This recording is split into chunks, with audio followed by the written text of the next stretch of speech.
Well, hey guys, welcome back. Today we're taking a look at Rapido's Alco FA-2. This is a New York Central scheme equipped with DCC and ESU LOKSound. Let's take a look at what you get in this locomotive starting next. Alright, here is the box. Rapido always does a great job with their boxes, very captivating. You've got the FA-2 on the front there, the demonstrator FA-2. FA-2 1600 horsepower, as it says here. Talks about the locomotive on the side here, definitive model, classic freight passenger locomotive rostered by great railroad companies in North America. FA-2 and the FA-2 are well used in North America. Inside the box, you have a White River Productions flyer, and you can sign up for that. Great magazines there. They're home to Railroad Model Craftsman, Model Railroad News, and others. You've got the manual in both French and English, depending on the side you want to use. And the manual has lots of information, and Rapido injects some humor into the manuals. So it's pretty cool. Also some Easter eggs to find on the actual locomotive functions, but I won't really go into that too much.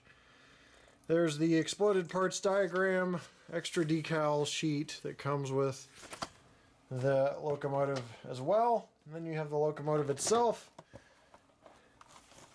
in the box, surrounded by foam. Very commonly found in the industry packaging.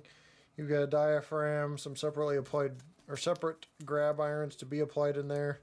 Some other parts in a parts bag. Locomotive itself slides right out. I think I might have said right out a little too soon. It's a little tightly packaged, but that is the way to go about making sure that locomotives aren't damaged too much in transit. Got the locomotive, pops right out. We'll take a closer look at that next.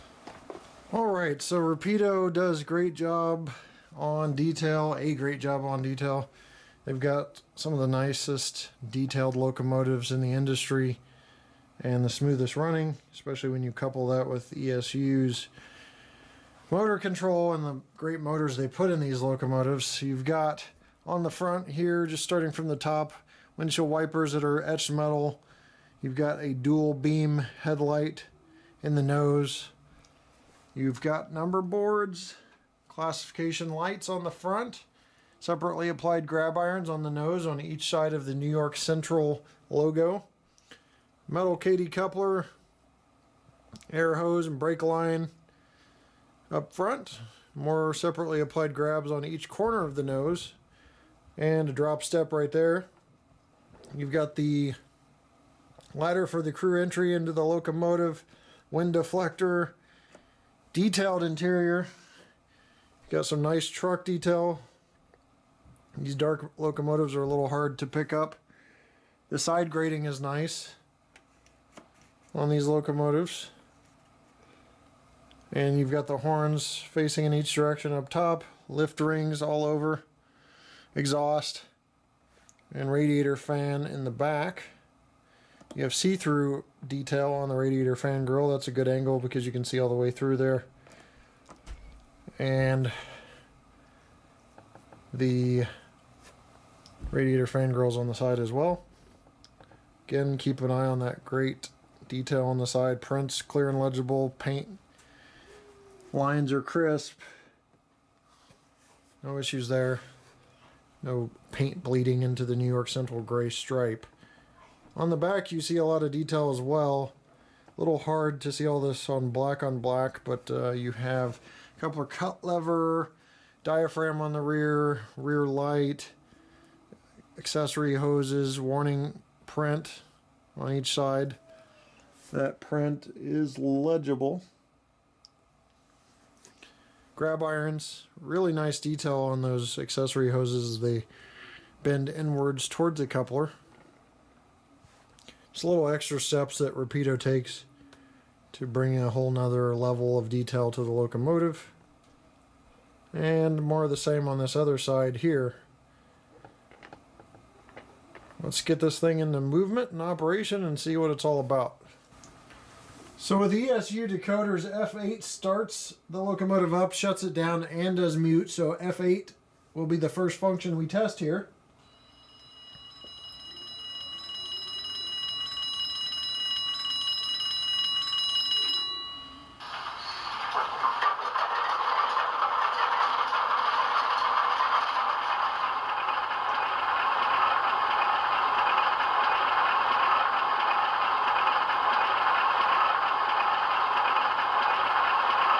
We'll check F0, that nice dual beam headlight with a nice yellowish flat, I'd say almost just a flat white to it on appearance.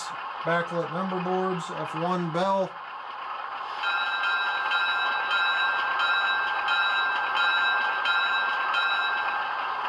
F2 horn. F3 is full of throttle, which means you'll hit it and you can crank it up and then release it as if the locomotive is building up some RPMs to move the load that it's pulling. F4 is dynamic brakes. Only F5 Doppler horn, which is slow.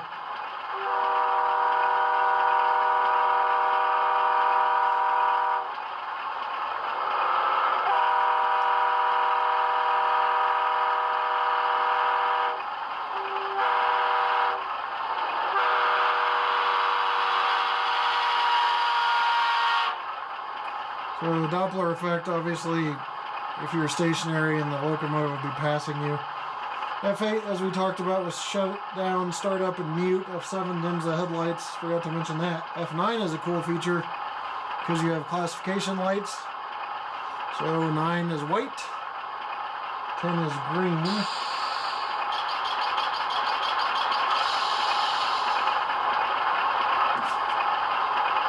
And 11 is the steam generator. F12 is switching mode. F14 does brakes, and F15 turns off the number boards. We're going to go and move this thing.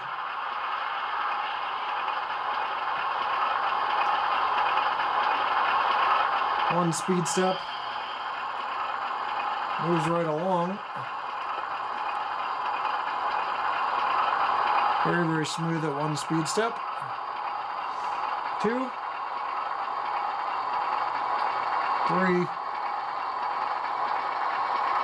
4, and 5.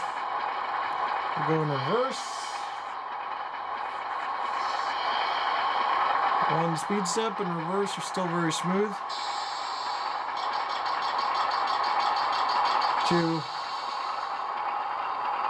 3, 4, and 5. So very, very nicely done there. Very smooth drive. It's what I've come to expect from Rapido. They probably one of the highest quality locomotives manufacturers out there with the fewest issues run across.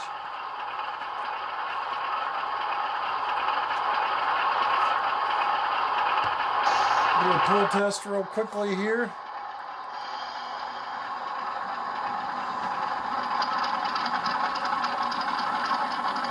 Hear the locomotive rev up in the RPMs, prime mover.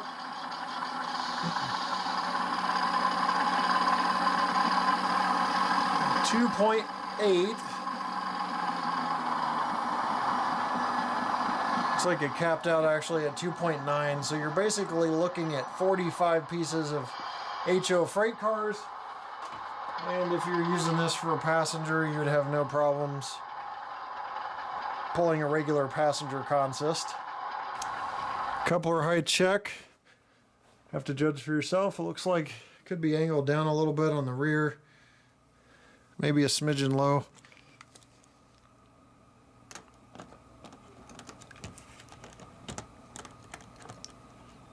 Going to go to the front now.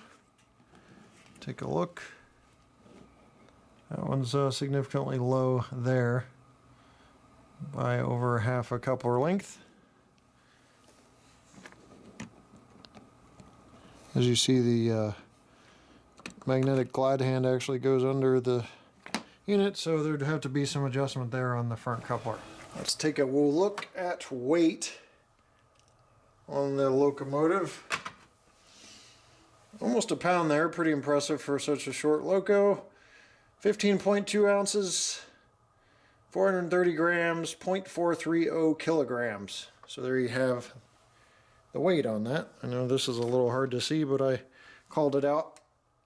And if for some reason my voice annoys you and you have me on mute, there is the weight. Well guys, that's going to wrap up the review of the Rapido FA-2 locomotive in New York Central scheme.